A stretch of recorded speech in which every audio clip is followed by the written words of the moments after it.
This is Sunday Focus, a weekly public affairs program that looks at the topics affecting our society and the people who are making a change in the community each and every day.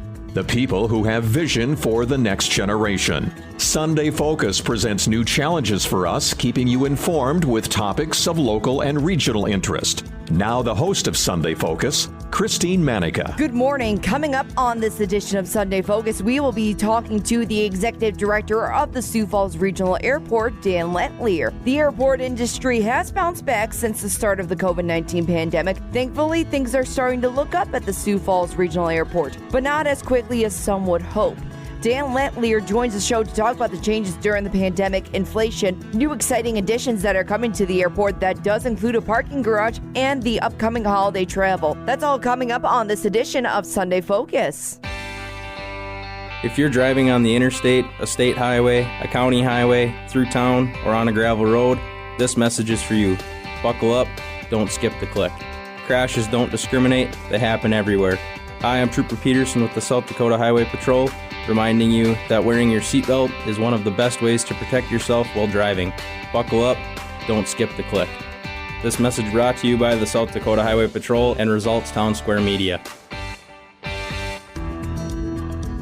Welcome back to another edition of Sunday Focus. It's that time of the year where air travel and just traveling in general is really busy, and we can say that for once after a couple of years. Joining me right now from the Sioux Falls Regional Airport, it's the Executive Director, Dan Letellier. Hey, Dan, good morning. Good morning. Now, obviously, a lot of aspects of the flying industry has changed. So much to cover. So the last time we talked, how has air travel been?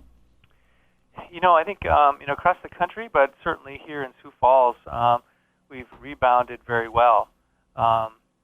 We've seen, double-digit increases year over year. So through October, our passenger traffic is over 25% ahead of last year. And when you compare it to 2019, which is kind of pre-COVID, kind of our last normal year, which was a record, we're 7.2% ahead of 2019's numbers. So we're doing really well. We've got eight months in a row of record traffic. A couple of those with all-time monthly records. So a lot of people flying in and out of Sioux Falls. It's great to see. Going forward here, it's still a little up in the air. It's hard to say how the economy might impact some people's discretionary spending. So it's certainly always on our mind how that might impact future travel in the coming months. But so far, we've had a lot of people take advantage of flying out of Sioux Falls. One thing that we mentioned also last year, Dan, we were still talking about COVID-19 and the mask mandates. Now I think it's safe to say that we have moved past those regulations. So what's changed in regards to the COVID-19 policies at the Sioux Falls Regional Airport, or what remains the same? Yeah, it's just reading where, certain parts of the country experiencing upticks are big jumps, I guess, in flu and influenza and coughs and colds, as well as COVID. There's even some locations getting to the point where they're rethinking masks indoors. But for air travel, things have been back to normal here for quite a few months. The requirement to wear a mask both on the aircraft and in the airport terminal, those went away well over a year ago. And all the other kind of travel requirements that were imposed. People. First, there was a ban on international travel to the United States unless you were a U.S. citizen. That's been lifted, obviously. But then also, the requirement to have a negative COVID test. So it's very seldom either traveling to an international location or obviously into the U.S. Negative tests are no longer required. Proof of vaccination also is no longer required. I mean, I know Hawaii had some of those requirements up until about a year ago. So all those have been, rescinded. But again, it's hard to say what's around the corner if we see a huge spike in the latest variant of COVID. It's hard to say what changes may come about. But right now, things are are really kind of back to pre-COVID levels. But some of the positives certainly I think that came out of that. The additional more thorough cleaning, certainly both on and disinfecting both on the aircraft, but also throughout the travel experience. So certainly through airport terminals, enhanced level of efforts to keep things clean. The disinfecting continues to go on. I mean, there's a lot of places still have sanitation devices for cleaning hands, but hotels still have a lot of additional COVID sanitation improvements. So a lot of positives I think that did come out of it that will hopefully keep people a little healthier when they travel. Now, with the COVID-19 pandemic, there were also some shortage experiences. Now, since the last time, again, we talked about these shortages, and they were pretty steady last year. How have the shortages reached the Sioux Falls Regional Airport as opposed to, most other places? It just seems like that's just a part of doing business anymore. Is you can never expect to order something and have it like there the next day. But we noticed that in a lot of our construction projects, different materials for the work that needed to be performed, or there's always seems to be a challenge or a long lead time in getting materials for some of the construction projects, both on the airfield and in the terminal itself. So that you just kind of accept that for a lot of materials, it's 6 months. There's been some equipment and devices that we've needed that it's well over a year out before you can expect to get delivery. So that is just kind of part of things you have to bake into the equation when you're working with construction projects. But we've noticed that too. Recently, we purchase the aircraft de-icing fluid that's necessary this time of year to clear all the snow and ice off aircraft before it takes off, or the airlines put it on, but we provide the product. And that's a oil-based product, and it's hard to come by. And then the transportation, a lot of it's shipped up on barges from Texas up to Mississippi. Well, you've seen the stories about the low level in the water and the reduction in barge traffic, so that's added delivery time. Trying to ship it by truck is also a challenge with limited access to trucking. So trying to kind of plan and have additional capacity inventory on hand to take into account longer delivery times has certainly been something that we've tried to make sure that we've incorporated. And then just the uncertainty about diesel. A lot of our snow removal equipment, diesel engines, a lot of the equipment the airlines use to handle the aircraft here is diesel powered. Their de-icing trucks are diesel powered. So again, to the point where actually are renting a diesel fuel truck to have additional capacity just in case there's a delay in getting diesel fuel delivered. So maybe that's a little over the top, I guess, but we certainly don't want to be in a situation where we're out of a product and impacting flights out of here. Absolutely. Now, would you say that because of those shortages and other shortages, that some airlines have actually made the tough decisions to cancel flights or offer fewer flying options? So is it because the cost of fuel, other factors, staff shortages maybe? Yeah, probably the leading cause of flight reductions right now, as far as number of flights operated, is the shortage of available pilots or new pilots that are coming into the industry. The kind of barriers to entry, the cost to be trained to be a pilot, the number of hours that's required to even get into the cockpit, all of those are huge hurdles that are making it more difficult for people to come into the industry and make it a career. I mean, certainly if you're able to overcome those, the pay has jumped considerably. I think Delta Airlines just announced a new contract with their pilots, like a 30% increase. That's kind of on top of other increases they've had over the last year, but and that could be expected at United, American, a lot of the carriers increased pay for the pilots they do have. But most new pilots start with a regional airline, and they're the ones that are bearing the brunt of the lack of pilots. I mean, you read stories all the time, different regional airlines that have hundreds of regional jets parked that normally probably would be in the air because they just don't have the pilots to fly them. And so small communities that typically have regional airline service are the ones that are being impacted the most.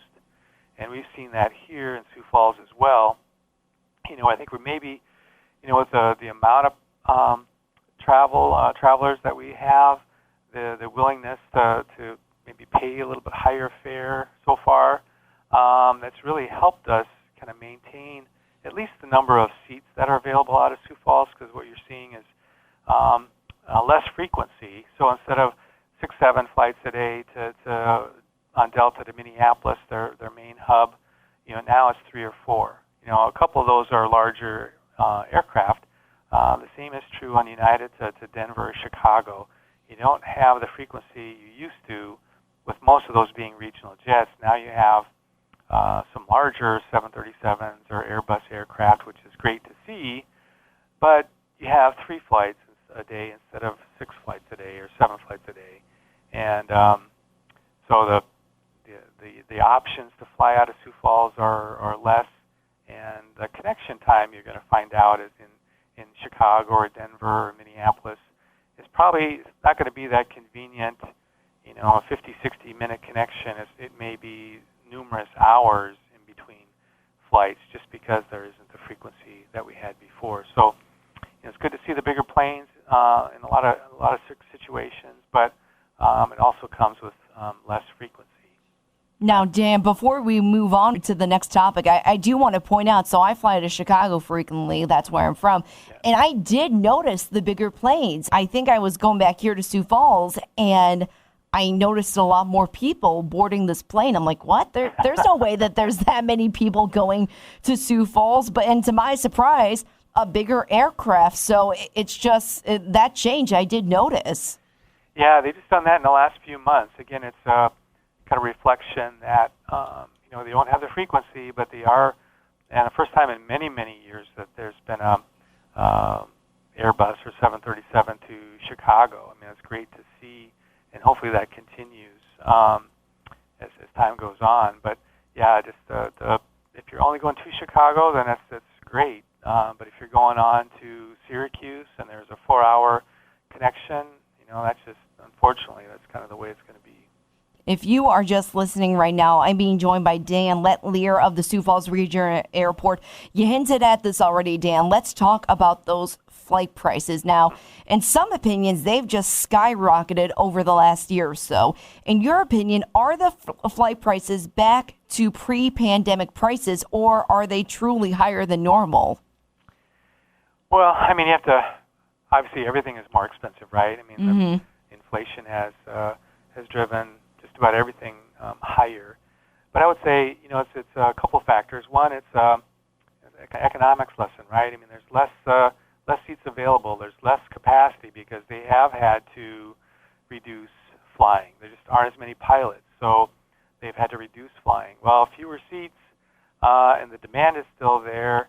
Well, they're able to, if there are any lower priced seats, those are gobbled up right away, and so then you kind of move into the next tier of pricing, and which is in most cases quite a bit higher. But I think even out of Sioux Falls, the major network carriers, which that's United, Delta, American, seen probably at least a 30+%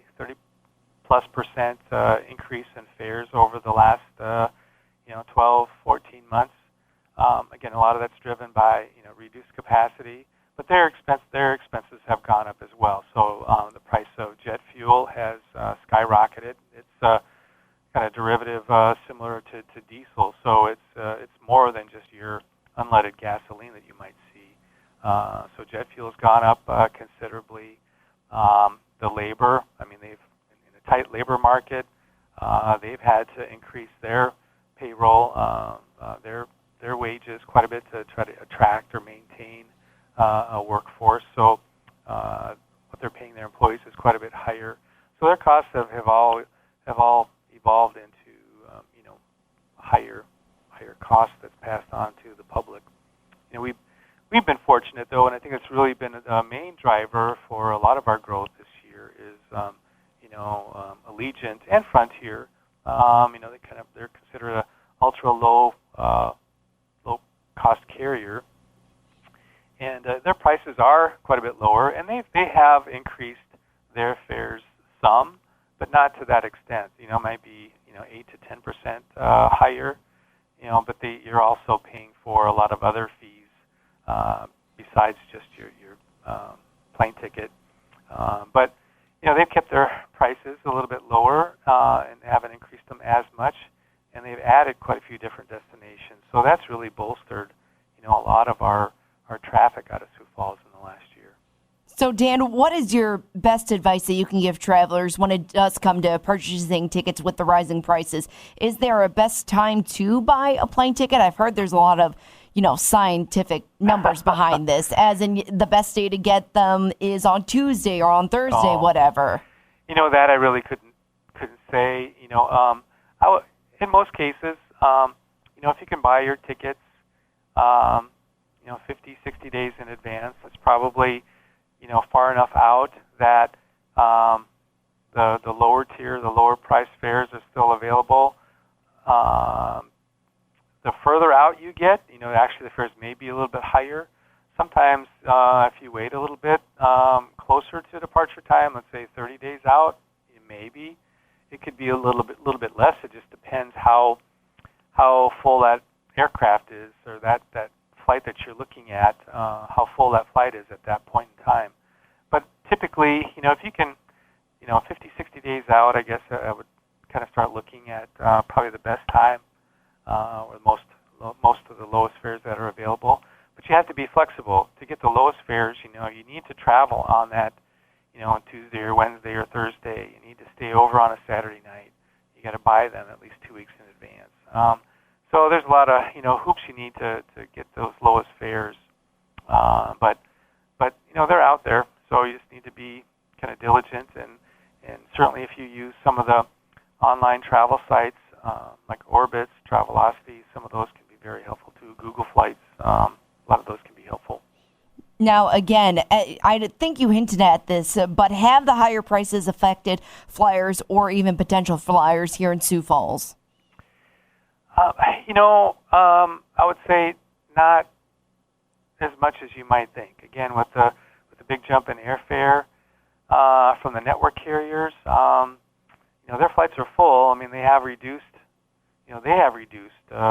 flights and available seats, driving up the cost. But their flights are full.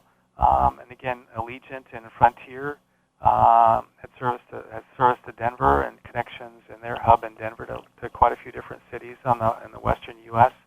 So that's really helped drive our traffic.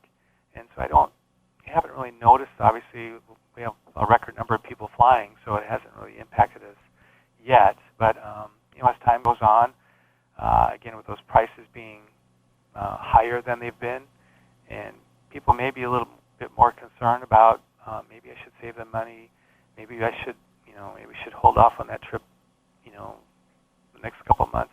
That is a concern going forward. But so far, people have been flying.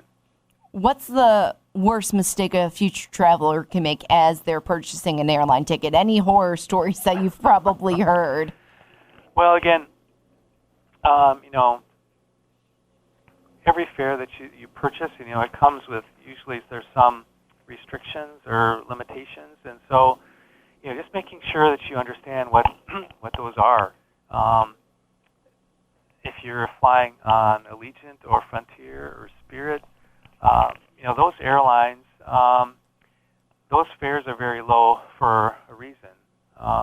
There's very little flexibility on changing. So if there's a reason you aren't able to take your flight, you might be able to get a credit off that ticket for a future flight, which in a lot of cases is fine. But if you just want a refund altogether, that might be difficult to do. If that flight, for whatever reason, is canceled or delayed, that's where it really gets to be a challenge, because they typically can't just rebook you on another flight that day or even within a couple of days. Quite often, if their flight's canceled, you have to find another airline or other transportation to get where you were going, with the next flight typically being several days away and full. So just know what you're getting into. On the network carriers, United, Delta, and American, they have certainly some lower fares, but they have some super low fares. But that really, again, some of those don't allow you to make any changes at all, or it's non-refundable. So those are some of the things I'd ask people to watch out for.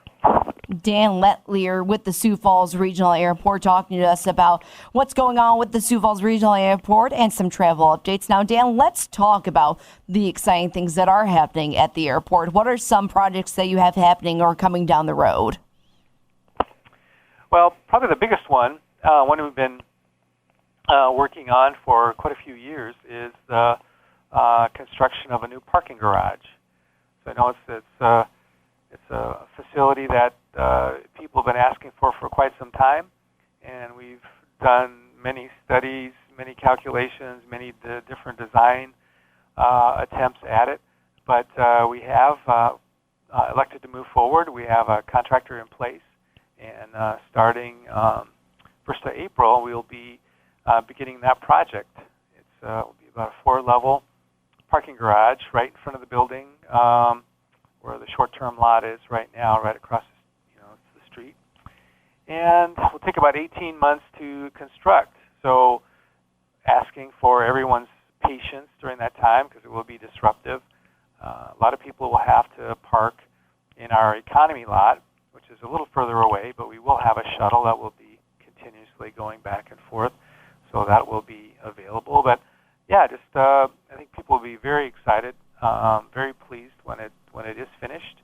We'll have a skyway connection from the second floor to the terminal building, so you can actually get off your flight and walk straight into the parking garage and keep your flip-flops and shorts on and get right in your car and get home, instead of having to walk through rows of snow and scrape off your snow-covered car when you get back from Florida. So yeah, I think people could be really excited when we get it finished. People also get excited about new flight options. So what are some of those new options for Sioux Falls flyers if they want to go somewhere else besides the Midwest? Yeah. Well, like I said, Allegiant has added a lot of service in the last year. I mean, they will be going to like 9 different destinations out of Sioux Falls, along with cities that they've flown to in the past, which, Phoenix Mesa, Las Vegas, Orlando, Tampa, St. Pete. This year they added service to Nashville, Austin, Texas, Orange County, John Wayne Airport in Los Angeles area in California, as well as San Diego in this past summer. They also added service to Fort Lauderdale and Punta Gorda in Florida. So quite a few different destinations in Florida. Always a lot of flights to Phoenix Mesa. It's just amazing in February and March how many people in the Sioux Falls area go to Phoenix. It's just amazing. And Allegiant will have most days will have 2 flights a day. So along with American Airlines to Phoenix Sky Harbor International Airport. I mean, there's a lot of seats to Phoenix. But so plenty of opportunities coming up here through the winter and spring to get out to someplace nice and warm. Now, the holidays are here, and it's not so warm here, but people are trying to do whatever they can to travel this holiday season. So typically, would you say how many people fly just to Sioux Falls alone, or how many travels fly out of Sioux Falls? Well, they're all about the same.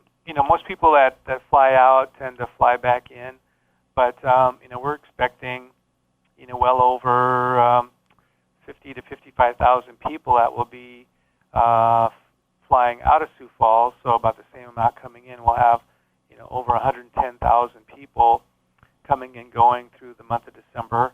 Again, a big chunk of those in the latter part of the month. That travel window from, 23rd of December, 22nd, 23rd of December through New Year's is really, a peak travel week of the year. So a lot of people coming and going. We really kind of pray for good weather so that everybody can get to where they want to go to see friends and family, either flying out or flying in, or going to someplace warm on that Christmas vacation. Speaking about Christmas vacation, now some presents are going to come back in those suitcases. What are some important tips to remember when you are traveling for the holidays, especially for maybe food, some wine, pots, pans, whatever? Well, first of all, don't wrap your presents. You never know if you're going through either in checked luggage or even carry-on, where there might be something inside that box that, for whatever reason, the screeners need to take a little closer look at. So don't spend a lot of time and money on fancy wrapping, because you never know when that present may need to be opened. So don't wrap your presents, even though you try to keep them a surprise. Keep in mind liquids. So no bottles of wine or anything through the checkpoint. You can put them in a sturdy wooden box or something in your checked luggage, I guess, but typically, again, the liquid limitation, 3 ounces through the checkpoint still applies. If you do have anything organic, fruit cake or cookies or whatever the case might be that you have in carry-on that you're going through, keep in mind that you should take out of your carry-on and have in the tub separately, so that that's readily available when they screen it, because that will require them to look into your carry-on if there's any other food items. So if you already have that out in the tub, that'll kind of expedite getting through there. But probably the biggest thing is just get here early. I know that's easier said than done, but we always recommend people to get here 90 minutes before their flight.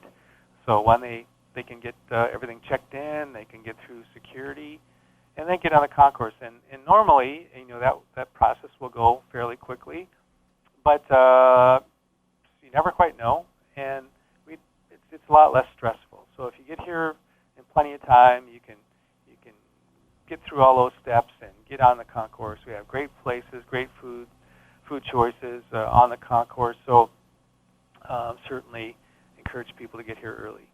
Dan Letellier, once again with the Sioux Falls Regional Airport. Dan, if anybody has any questions about what's going on at the airport, flights in regards to Sioux Falls, what is your website to go check out? Yeah, it's www.sfairport.com. And yeah, there's a lot of information there. Certainly flight arrival, departure times, a lot of other available pieces of information that might make your trip easier. So certainly check it out. All right. Once again, Dan Letellier, thanks so much for joining us to tell us about the happenings in the Sioux Falls Regional Airport and about holiday travel as well. Yeah. We're looking forward to seeing all those folks out here in the next few weeks. I'm Christine Manica, and you've been listening to Sunday Focus. I'd like to thank Dan Letellier from the Sioux Falls Regional Airport for joining the program today. Once again, if you have any questions about what's going on at the Sioux Falls Regional Airport, you can always check out their website. And when it comes to your flights, the best thing that you can do is check with your airline carrier to see if they are on time or if even your flight is canceled. Join us again next week for another edition of Sunday Focus.